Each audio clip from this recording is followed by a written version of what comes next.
এক নম্বর কোশ্চিন, এক ব্যক্তি তার আয়ের 85% ব্যয় করে 75 টাকা সঞ্চয় করে তার আয় কত? কি বলেছে যে 85% ব্যয় করে বাকিটা সঞ্চয় করছে, সেটা হচ্ছে 75 টাকা।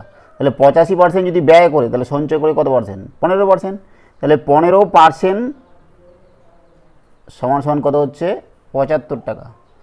তার আয়ের 15%। এবার আয়টা ধরে নিচ্ছি আমরা এক্স টাকা, তাহলে এক্স এর 15% সমান সমান 75 টাকা। তাহলে এটাকে পার্সেন্টেজ উঠাতে গেলে এক্স এর মানে গুণ 15/100 সমান সমান 75। এখান থেকে আমরা এক্সের ভ্যালুটা বার করবো। এক্সের ভ্যালুটা বার করতে গেলে এক্স সমান সমান কত হবে? 75। এটা নিচে আছে, এটা উপরে চলে যাবে 100টা, আর 15টা নিচে। 5 দিয়ে কাটাকাটি করছি, 5 3 15, 5 1 5, 2 25, 5 5 25, 3 5 15, 5 আর 100 গুণ করলে 500। তাহলে তার মোট আয় হচ্ছে এক্স টাকা, মানে 500 টাকা। তাহলে বি নাম্বারটা হচ্ছে আমাদের সঠিক উত্তর।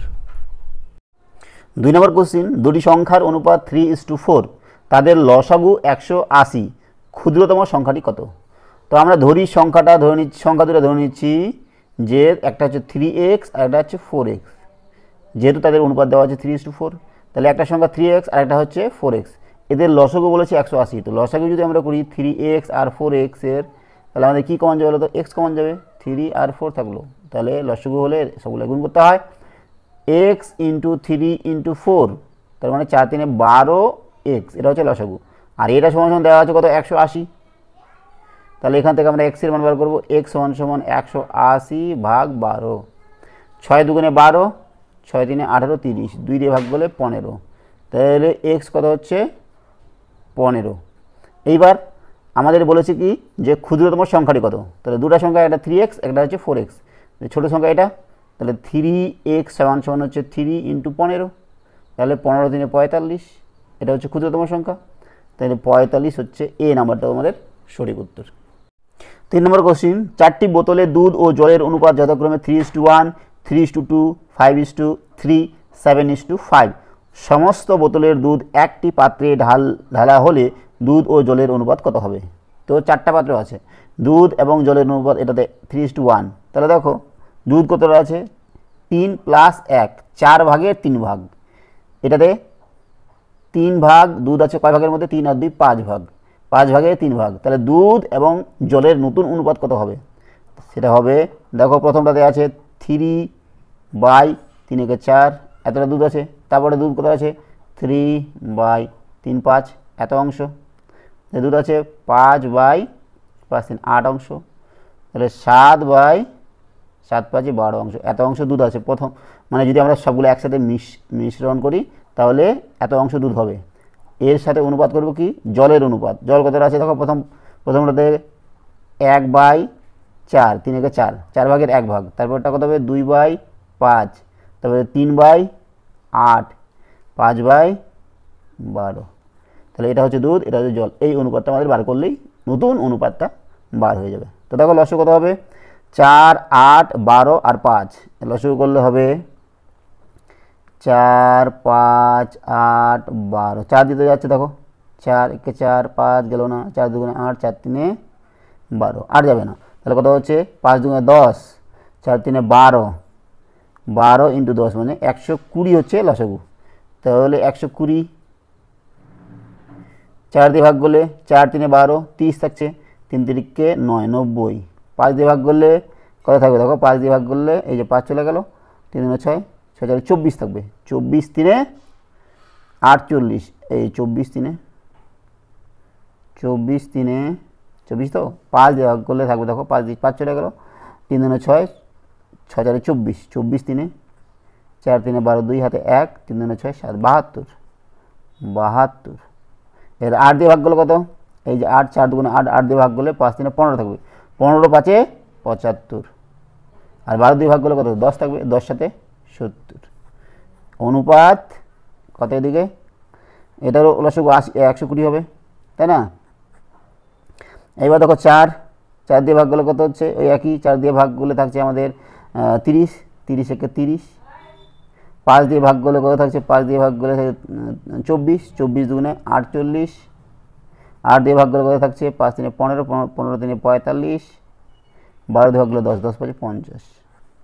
ঠিক আছে, এখান থেকে আমরা যোগ করব, নিচে 120 আর যোগ করলে কত হচ্ছে দেখো 7, এই 5 দিয়ে 7, আচ্ছা 7 2 14, 7 3 21, 21 22 23 24 25 26 27 28 29 30, 30।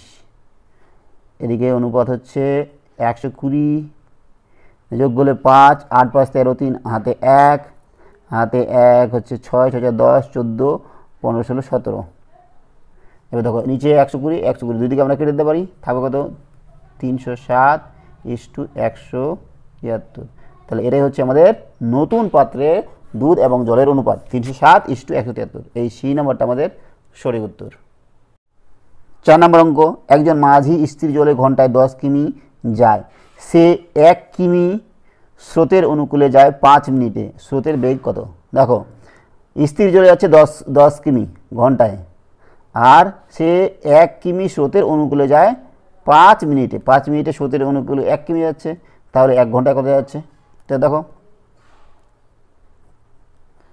স্রোতের অনুকূলে 5 মিনিটে যায় 1 কিমি, তাই না? তাহলে আমরা 60 মিনিট বার করব। 1 মিনিটে কত যাবে? 1 মিনিটে যাবে 1/5 কিমি, 60 মিনিটে যাবে 60/5, তাহলে 5 একে 5, 12 5 60, 12 কিমি।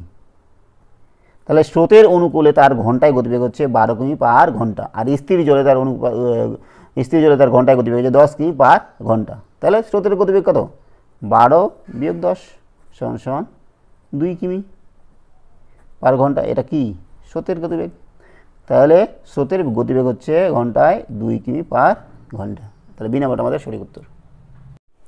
5 নম্বর অঙ্ক, একজন ব্যক্তিকে 120 টাকা বেশি সুদ দিতে হয় যখন সুদের হার 6% থেকে 8% হয়, তার ঋণের পরিমাণ কত? তো দেখো 6% থেকে 8% হলো, তার মানে কি 100 টাকায় তার 2 টাকা বেশি সুদ দিতে হচ্ছে। তাহলে 2 টাকা বেশি সুদ দিতে হয় যখন ঋণ কত টাকা? 100 টাকা, তাই না? 100 টাকায় তো তাকে 2 টাকা বেশি দিতে হচ্ছে, যেহেতু শতকরা দেওয়া আছে। তাহলে আমাদের 120 টাকা বেশি দিতে হচ্ছে। তাহলে কত টাকা তার কত ঋণ ছিল? 1 টাকা বেশি সুদ দিতে হয় যখন তার ঋণ কত হবে? 100/2 টাকা। আর 120 টাকা বেশি সুদ দিতে হয় যখন তার ঋণ 100/2 × 120। ঠিক আছে, এবার আমরা 2 দিয়ে কাটাকাটি করব। 2 6 12, কত হবে? 6 1টা 2টা 3টা 0, 6000 টাকা। তাহলে তার ঋণের পরিমাণ হচ্ছে 6000 টাকা। সি নাম্বারটা সঠিক উত্তর। নিচের কোনটি ক্ষুদ্রতম? 1/2, 3/4, 7/8, 5/6। তো দেখো এটা এমনি বোঝা যাচ্ছে যে এটা 2 ভাগের 1 ভাগ, এটা 4 ভাগের 3 ভাগ, 8 ভাগের 7 ভাগ, 6 ভাগের 5 ভাগ। তাহলে ক্ষুদ্রতম এটা দেখে বোঝা যাচ্ছে, তাই না? তাও যদি তোমরা করতে চাও তাও আমি করে দিচ্ছি। দেখো লসাগু করতে হয়, নিয়ম যেটা 2 4 8 6, এদের লসাগু করতে হবে। 2 দিয়ে যাবে 2 1 2, 2 2 4, 2 4 8, 2 3 6, আবার 2 দিয়ে যাবে 2 1 2 3। লসাগু কত হলো? 2 2 4, 4 2 8, 8 3 24, 24 হচ্ছে লসাগু। ঠিক আছে, তাহলে আমাদের যেগুলো আছে 1/2, 3/4, 7/8, 5/6, এগুলোকে আমরা কী করব? নিচে 24 নিয়ে আসবো। তাহলে নিচে 24 নিয়ে আসতে গেলে 2 আছে 12 দিয়ে গুণ করতে হবে উপর নিচে, কমা 3/4, 6 দিয়ে গুণ করবো 6 4 24 উপর নিচে, 7/8, 3 দিয়ে গুণ করবো উপর নিচে, 8 3 24, আর 6 4 24 উপর নিচে 4 দিয়ে গুণ করবো। তাহলে এখান থেকে কী হচ্ছে বলো তো? নিচে 24 উপরে 12, 24 6 3 18, 24 7 3 21, 5 4 20 24। তাহলে কোনটা ছোটো হলো সব থেকে? ক্ষুদ্রতম হচ্ছে এটা, যেটা আমরা পাচ্ছি থেকে এইখান থেকে, যেটা আমরা এর আগে বলেছিলাম। তাহলে উত্তর হচ্ছে আমাদের সি নাম্বারটা। চতুর্থ সমানুপাতিক কত? 4 5 আর দেওয়া আছে কত? 12। তাহলে আমরা চতুর্থ সমানুপাতিক এরকম লিখতে পারি 4:5 12:x ধরলাম। তাহলে এটা কী লেখা যায়? 4/5 সমান 12/x। এখান থেকে এক্সের ভ্যালুটা বার করতে হবে। গুণ করছি 4x সমান সমান 12 গুণ 5। এখান থেকে এক্স কত হবে, এক্স সমান সমান 12 গুণ 5 ভাগ 4। 4 3 12, 3 5 3 15। তাহলে এক্সের ভ্যালুটা হচ্ছে 15। চতুর্থ সমানুপাতিক হচ্ছে 15। সি নাম্বারটা আমাদের সঠিক উত্তর। 8 নম্বর অঙ্ক, রুমার কতগুলি মহিষ ও হাঁস আছে? তাদের মাথা ও পায়ের সংখ্যা যথাক্রমে 48, 140 হলে তার কটি হাঁস আছে? দেখো, হাঁসের একটি মাথা, মহিষেরও একটি মাথা, হাঁসের 2টা পা আর মহিষের 4টা পা। তাহলে আমাদের কি দেওয়া আছে? মাথার সংখ্যা দেওয়া আছে 48 আর পায়ের সংখ্যা 140। আমাদের চেয়েছে হাঁস। তো ধরি রুমার হাঁস আছে এক্সটি। তাহলে হাঁস যদি এক্সটি হয় তাহলে মহিষ কটা হবে? মহিষ সমান সমান 48 বিয়োগ এক্স, যেহেতু 48টা টোটাল মাথা, এতটি মহিষ। এইবার বলেছে কি যে টোটাল পা হচ্ছে 140। তাহলে দেখো, হাঁসের সংখ্যা এক্স, তাহলে হাঁসের পা 2টা করে, তাহলে পা কত আছে হাঁসের? 2x। আর মহিষের সংখ্যা 48 বিয়োগ এক্স, তার মানে একটা মহিষের 4টা করে পা, তাহলে 4 গুণন 48 বিয়োগ এক্স, এতগুলো পা।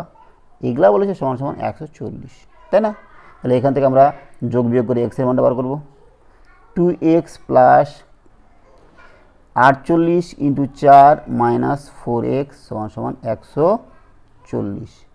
তাহলে দেখো এখানে 2x আছে, এখানে মাইনাস 2x, 4x, তাহলে কত হবে? মাইনাস 2x প্লাস 4 দিয়ে গুণ করছি, 8 4 32, 3 4 4 16 17 18 19, 192 সমান সমান 140। ঠিক আছে না?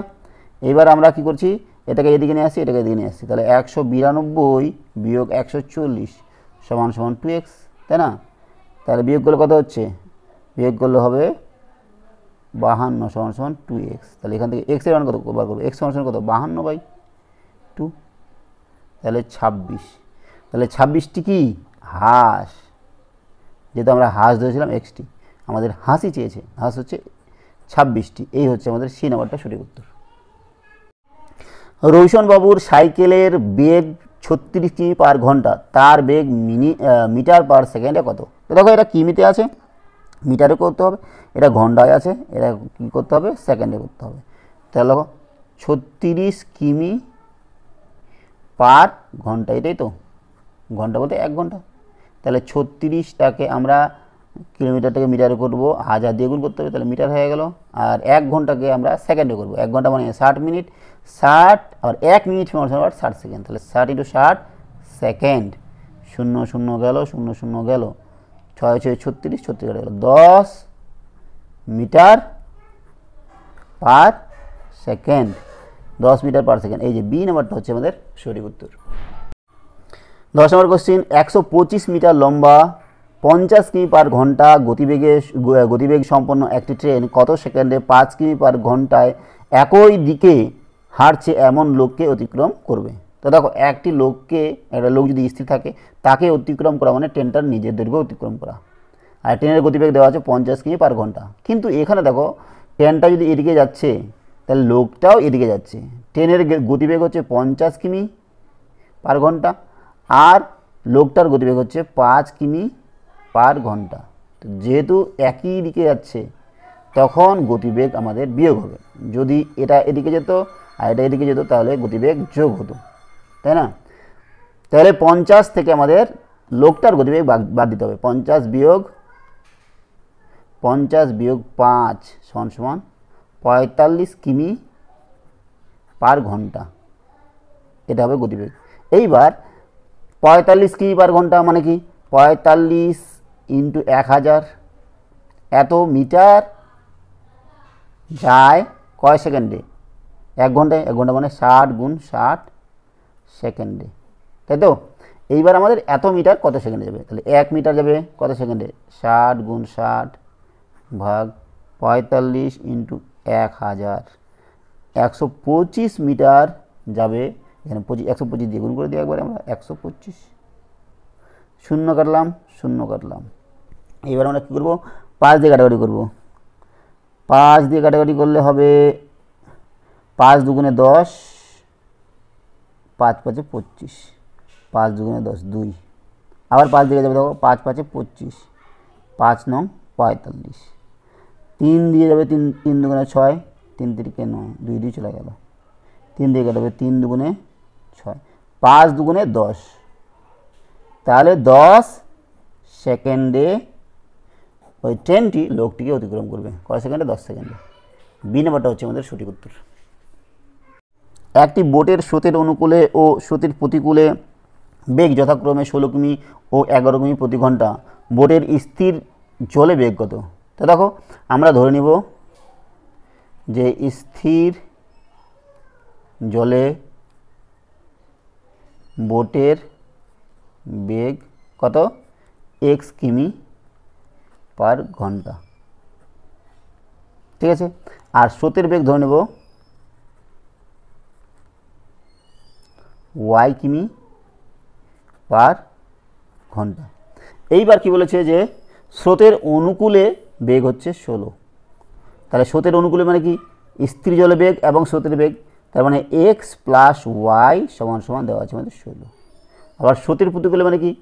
x মাইনাস y, স্রোতের প্রতিকূলে মানে স্থির জলে গতিবেগ বিয়োগ স্রোতের গতিবেগ, x বিয়োগ y সমান সমান 11। তো এই দুটো আমরা যদি যোগ করি তাহলে কত হবে? y কেটে যাবে, 2x সমান সমান যোগ করলে 6 একে 7 27, এখান থেকে x এর মান পাচ্ছি 27/2, 2 কে 2, 3 দুগুণে 6.5, এত কিমি পার ঘন্টা x এর মান। আর xটা কী ধরেছিলাম? স্থির জলে বোটের বেগ, x কিমি পার ঘন্টা, আর x এর ভ্যালু আমাদের বাড়ে গেলো 13.5। তাহলে সি নাম্বারটা আমাদের সঠিক উত্তর। কোনো সংখ্যা 37.1/2% বেড়ে হয় 33, সংখ্যাটি কত? তো ধরি সংখ্যাটি হচ্ছে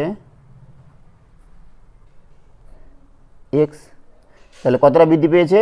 37.1/2, মানে x ছিল সংখ্যাটা, বৃদ্ধি পেয়েছে x এর 37.1/2%, সমান সমান কত হয়েছে? বৃদ্ধি পেয়ে হয়েছে 33, ঠিক আছে। তাহলে এখান থেকে আমরা কী করব? x প্লাস x এর মানে হচ্ছে গুণ, এবার এটা পূর্ণ করলে কত হবে? 2, 7 দুগুণে 14, 14 4 হাতে 14 15, যোগ করলাম 15 5 হাতে 1, 3 দুগুণে 6 7 75, এত পার্সেন্ট সমান সমান 33। এখান থেকে x প্লাস x ইন্টু 75/2, এবার পার্সেন্ট উঠাতে গেলে 100 দিয়ে ভাগ করতে হবে, 1/100 সমান সমান 33। দেখো 25 3 75, 25 4 100, তাহলে হয়ে গেল আমাদের কত? x প্লাস উপরে 3x/4 দুগুণে 8 সমান সমান 33। এখান থেকে আমাদের x এর ভ্যালুটা বার করতে হবে। 8x প্লাস 3x সমান সমান 33, 8 আর 3 কত? 11, 11x/8 সমান সমান 33। এখান থেকে x এর ভ্যালু বার করবো, x সমান সমান 33 ইন্টু 8/11, 11 3 33, 3 8 3 24, তাহলে x হচ্ছে সংখ্যাটা যেটা ছিল 24। তাহলে ডি নাম্বারটা হচ্ছে আমাদের সঠিক উত্তর। কোন সংখ্যার? মানে এই সংখ্যার 24-এর। 12 জন পুরুষ অথবা 18 জন মহিলা একটি কাজ শেষ করে 14 দিনে। কী বলছে? 12 জন পুরুষ ওই একটা কাজ 14 দিনে করে, অথবা সেই কাজটাই 18 জন মহিলা 14 দিনে করে। এবার 8 জন পুরুষ এবং 16 জন মহিলা ওই কাজ কত দিনে শেষ করবে? তো দেখো 12 জন পুরুষ একদিনে কাজ করে কতটা বলো তো? 14 দিনে কাজ করছে, গোটা কাজ মানে এক অংশ, তাহলে একদিনে কাজ করবে কত? 1/14 অংশ,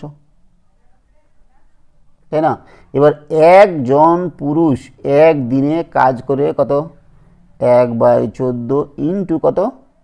নিচে 12, বোঝা গেল? এইবার আমাদের এখান থেকে 8 জন পুরুষ বার করে নিই, যেহেতু আমাদের 8 জন পুরুষের দরকার, 8 জন পুরুষ এবং 16 জন পুরুষ মহিলা, তাহলে 8 জন পুরুষ বার করে নিই। 8 জন পুরুষ একদিনে কতটা কাজ করছে? 8/14 গুণ 12, কাটাকাটি করবো, দেখো 4 দুগুণে 8, 4 3 12, 3 2 দিয়ে কাটলে 7, তাহলে 7 3 21, এত অংশ। 8 জন পুরুষ একদিনে এত অংশ কাজ করছে। এর মহিলাদের দেখি, 16 জন মহিলা, 18 জন মহিলা একদিনে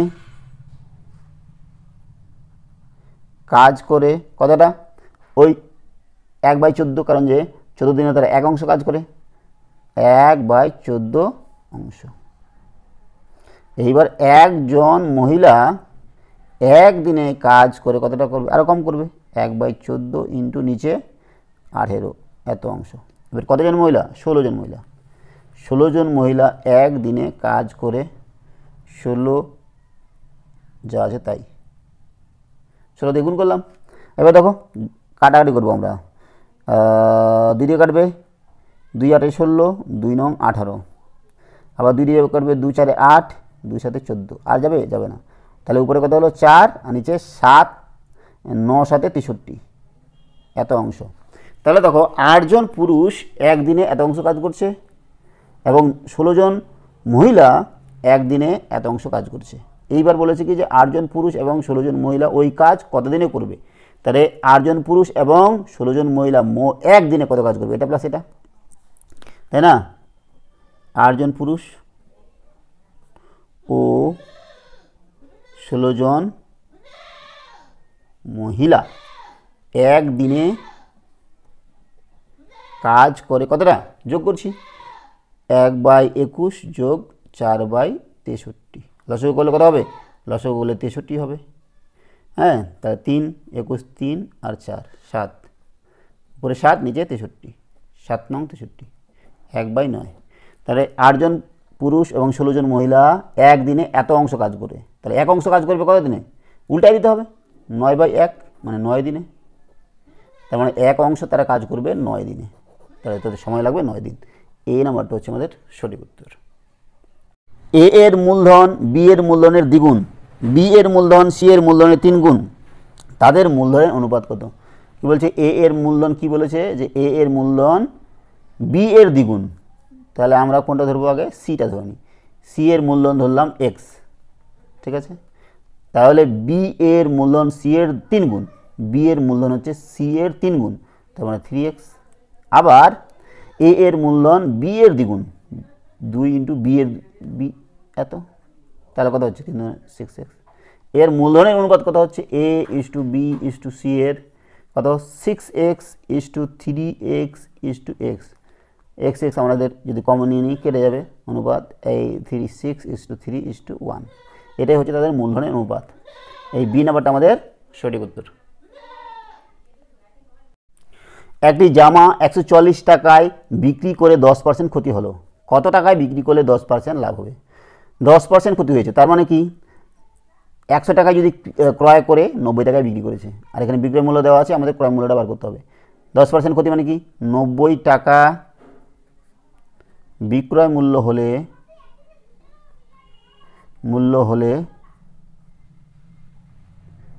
ক্রয় মূল্য হয় 100 টাকা, তাই তো, যেহেতু 10% ক্ষতি, তাহলে 1 টাকা বিক্রয় মূল্য হলে ক্রয় মূল্য কত হবে, 100/90, আবার বিক্রয় মূল্য কত, 140, 140 টাকা বিক্রয় মূল্য হলে ক্রয় মূল্য হবে কি 100/90 ইন্টু 140, 0 0 কাটলাম, 9 দিয়ে কাটাকাটি যাবে,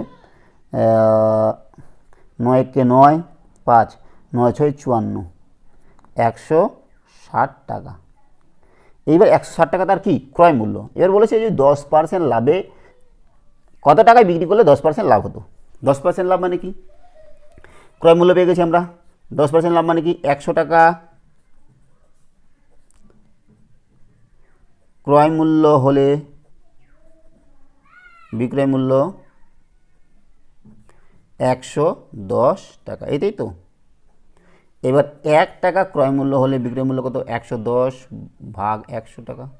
এইবার ক্রয় মূল্য কত, 160 টাকা। 160 টাকা ক্রয় মূল্য হলে বিক্রয় মূল্য কত হবে, 110 ইন্টু 160 নিচে 100, 0 0 কাটা 0 0 কাটা। এবার 11 দিয়ে গুণ করবো, 11 16 ইন্টু 11, 16 11 কাটা 16, 1 7 6, 176 টাকা, 176 টাকা। তাহলে 176 টাকায় যদি বিক্রি করতো তাহলে 10% লাভ হতো। এই হচ্ছে আমাদের উত্তর। 64 এর শতকরা কত অংশ সমান সমান 8। তো আমরা ধরছি 64 এর x অংশ সমান সমান 8। 64 এর x% সমান সমান 8। তাহলে 64 ইন্টু x% মানে কি x/100, শতকরা উঠাতে গেলে আমাদের 100 দিয়ে ভাগ করতে হয়। এখান থেকে আমরা x এর ভ্যালুটা বার করব। তাহলে x কত হবে, x সমান সমান 8 ইন্টু 100 ভাগ 64। 8 8 64 8, 4 দিয়ে কাটা হবে, 4 দুগুণে 8, 4 দিয়ে কাটলে কত হবে 25 4 100, 25 ভাগ 2 12.5। তাহলে x হচ্ছে কত 12.5%, 12.5%। সি নাম্বারটা আমাদের সঠিক উত্তর। যে বর্গক্ষেত্রের কর্ণ √2a একক তার ক্ষেত্রফল কত। তো দেখো বর্গক্ষেত্র আমরা যদি ধরি, এটা এই বর্গক্ষেত্র, কর্ণের দৈর্ঘ্য দেওয়া আছে কত √2a, আমরা ধরছি বাহু x। তাহলে দেখো আমরা কি জানি কর্ণের দৈর্ঘ্য, তাহলে কী হবে, যেহেতু এটা সমকোণ, এটা x-এর স্কোয়ার প্লাস এই যে এটার x-এর স্কোয়ার সমান সমান অতিভুজের স্কোয়ার, বা এখানে অতিভুজের জায়গায় আমরা কর্ণ লিখতে পারি, কর্ণের স্কোয়ার। বোঝা গেল, x square plus x square, এটার স্কোয়ার প্লাস এটার স্কোয়ার সমান সমান অতিভুজের স্কোয়ার মানে কর্ণের স্কোয়ার। ঠিক আছে, তো দেখো এখান থেকে আমরা এই কর্ণের স্কোয়ার আমাদের মান দেওয়া আছে কত, এই কর্ণের মান দেওয়া আছে √2a। তাহলে দেখো 2x স্কোয়ার সমান সমান কর্ণের দৈর্ঘ্য √2a, তার হোল স্কোয়ার করে দিলাম, তাহলে কত হলো 2a, এটাও কিন্তু √2 দেওয়া আছে। তাহলে দুদিকে 2 কেটে দিলাম, x স্কোয়ার সমান সমান a, তাহলে x কত হলো √a। এক্সটা কি বাহু, তাহলে ক্ষেত্রফল কি বলেছে, যে বর্গক্ষেত্রের কর্ণ এত তার ক্ষেত্রফল কত। তাহলে ক্ষেত্রফল কত, ক্ষেত্রফল হচ্ছে x ইন্টু x বাহুর স্কোয়ার, তার মানে √a তার হোল স্কোয়ার। a বর্গ একক, a বর্গ একক, a নাম্বারটা হচ্ছে আমাদের সঠিক উত্তর। 18 নম্বর অঙ্ক, সিরিজে কোন সংখ্যা বসবে 4, 16, 2, 9, 81, হোয়াট, এখানে কত বসবে। তো দেখো 4, 16, 2 আছে, 9, 81, এখানে আমাদের কত বসবে। দেখো 2-এর স্কোয়ার 4, 2-এর স্কোয়ার 4, আবার 4-এর স্কোয়ার 16, এখানে আমাদের 2, এখানে 2-এর স্কোয়ার, এখানে আবার 4-এর স্কোয়ার। তাহলে দেখো এখানে কত হবে, এটা যদি 3 বসাই এখানে, তাহলে 3-এর স্কোয়ার 9, আবার 9-এর স্কোয়ার 81, তাহলে এখানে কত বসবে 3। তাহলে 3 হবে আমাদের সঠিক উত্তর, এই নাম্বারটা আমাদের সঠিক উত্তর। 3 অঙ্কের ক্ষুদ্রতম পূর্ণবর্গ সংখ্যার 1/4 বর্গ কত। দেখো 3 অঙ্কের ক্ষুদ্রতম পূর্ণবর্গ সংখ্যা, ক্ষুদ্রতম সংখ্যাও 100 আর পূর্ণবর্গ সংখ্যাও 100, কারণ যে 100 মানে কি 10-এর স্কোয়ার পূর্ণবর্গ সংখ্যা। তাহলে 3 অঙ্কের ক্ষুদ্রতম পূর্ণবর্গ সংখ্যার 1/4 মানে এর 4 ভাগের 1 ভাগ, চতুর্থাংশের বর্গ, এটার বর্গ। তাহলে কত হচ্ছে দেখো 4 দিয়ে ভাগ করলে 25 4 125, 25-এর স্কোয়ার মানে 625, এই 625। সি নাম্বারটা আমাদের সঠিক উত্তর। 20 নম্বর অঙ্ক, 4 বছরে মোট সুদ আসলের 8/11 অংশ, সুদের হার কত। কি বলছে, 4 বছরে সুদ হচ্ছে আসলের এত অংশ। তাহলে দেখো 100 টাকার 4 বছরের সুদ কত, আসল হচ্ছে 100, 100 এর 8/11 অংশ, 8/11 কার 100-র, এত টাকা। তাহলে আমাদের 100 টাকার 1 বছরের সুদ কত সেটা বার করতে হবে, 100 টাকার 1 বছরের সুদ কত সেটা বার করতে হবে। 8/11 ইন্টু 100 ভাগ 4, এই 4 বছরের ওটা 1 বছরের কত, 4 2 8 2, তাহলে কত হচ্ছে 200 ভাগ 11, 11 দিয়ে ভাগ করতে হবে। 11 দিয়ে যদি আমরা 200-কে ভাগ করি, 11-কে 11 থাকলো 9 90, 11 8 88 থাকলো 2, দশমিক নিলাম 0, 11-কে 11 থাকলো কত 9, আবার 90, 11 8 88 2, তার মানে 18.18% আমরা 2 করবো যদি নিই, তাহলে বি নাম্বারটা আমাদের সঠিক উত্তর।